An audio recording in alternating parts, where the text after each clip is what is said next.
17년 전 병원은 그녀에게 사형 선고보다 더 끔찍한 사실을 통고했다. 治療法が外科手術しかない。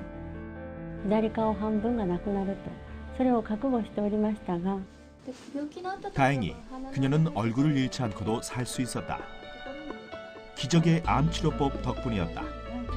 주위에 아무리 그 중요한 장기가 있더라도 부작용을 최소화하면서 그들의 생존을 도울 수 있는 아주 중요한 치료법이죠. 인류의학의 공통 숙제 암 정복. 그 치열한 전쟁에 기적의 신무기가 등장했다. 바로 중입자 가속기다.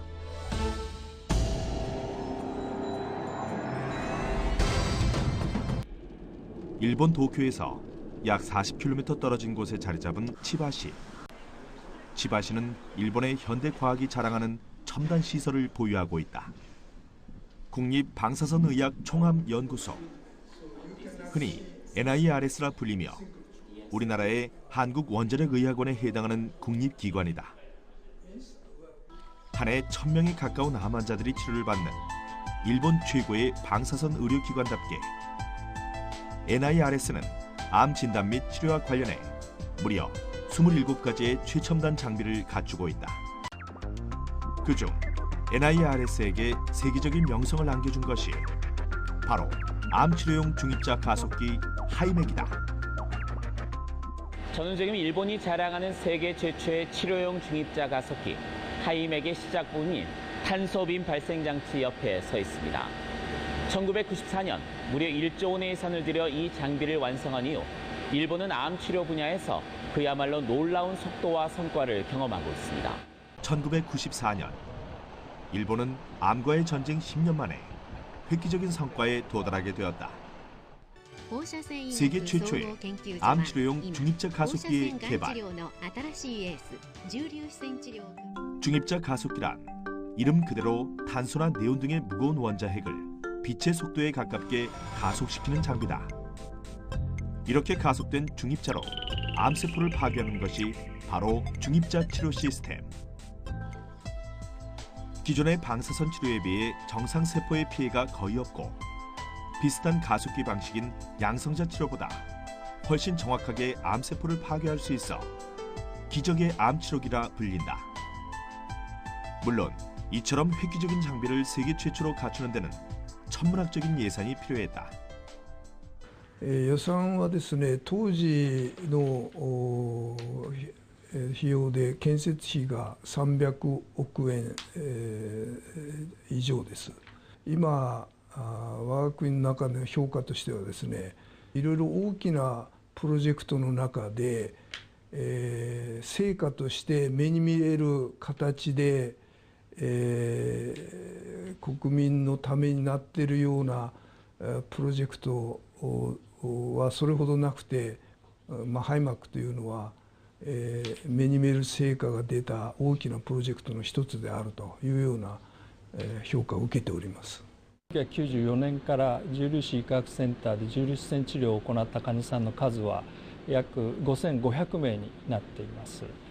治療の成績ですね、これは疾患によって様々ですけれども、代表的な骨軟部腫瘍ではだいたい5年生存率が6割ぐらいになっています。それ以外の疾患でも5年生存率もっと良いところもありますけれども、平均すると多分5年生存率でいくと6割前後というふうに言ってよろしいんじゃないかなと思います。 5년 평균 생존율 60%. 게다가 중입자 가속기는 특정 암에 대해서 거의 완벽에 가까운 치료율을 보인다. 국립방사선의학 총암연구소 NIRS의 2006년 통계에 의하면 연골 육종은 88%, 맥락총과 흑색종은 96%, 그리고 간암의 경우 100%의 환자들이 중입자 가속기로 완치됐다. 다른 요법에 비해 치료 기간도 짧고 해부학적 구조의 손상이나 후유증도 거의 없다. 인류가 오랫동안 꿈꿔오던 이상적인 암 치료법이 실현되고 있는 것이다. 공해, 스트레스, 비만, 그리고 유전적 영향.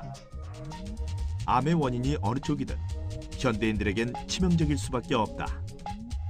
산업 문명의 발달과 암 환자의 증가는 철저히 비례하기 때문이다. 그렇다면 우리는 그동안 암과 어떻게 싸워왔을까? 암 치료는 크게 전신 치료와 국소 치료로 나뉜다. 전신 치료의 가장 대표적인 것이 바로 항암 화학요법, 즉 항암제를 투여해 우리 몸 스스로 암과 싸우도록 하는 것이다. 날이 갈수록 항암제들의 약효도 좋아지고 있지만 이 요법의 가장 큰 단점은 역시 후유증이다. 항암 화학요법은 대개는 다른 두 가지 치료법하고 병행해서 사용되는 경우가 많습니다.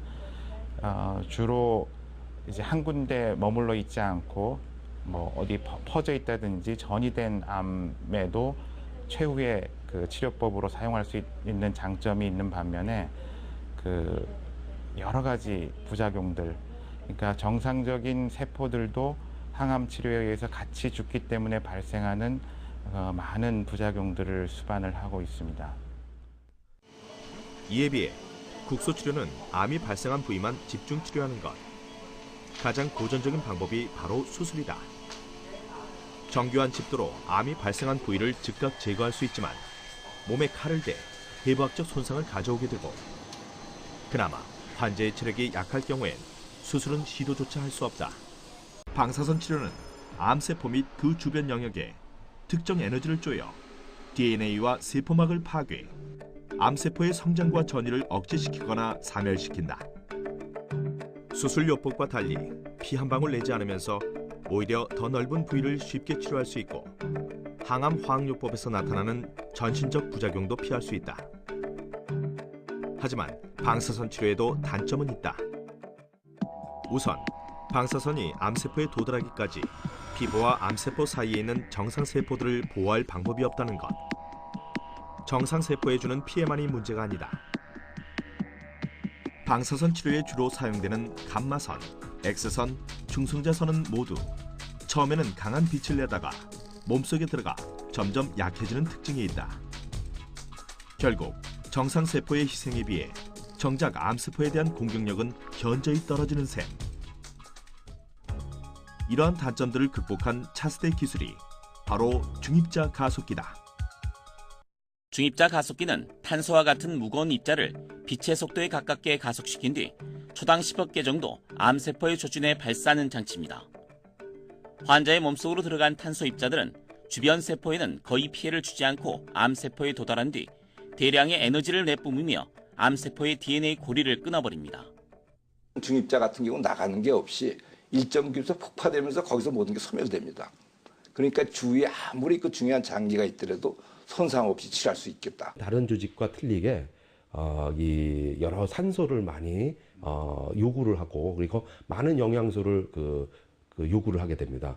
반면에 탄소를 우리가 쏘아줬을 경우에는 탄소 안에 있는 산소를 증감할 수 있는 비율이 매우 낮기 때문에 이러한 비율로 암을 완벽하게 우리가 사멸시킬 수가 있고, 그리고 기저암이라고 해서 숨어있는 암 조직까지도 찾아내서 이게 사멸을 시킬 수 있어서 이 탄소 치료를 할 경우에 다른 방사선이라든가 양성자선에 비해서 이 암을 치료할 수 있는 그런 조건들이 굉장히 좋습니다.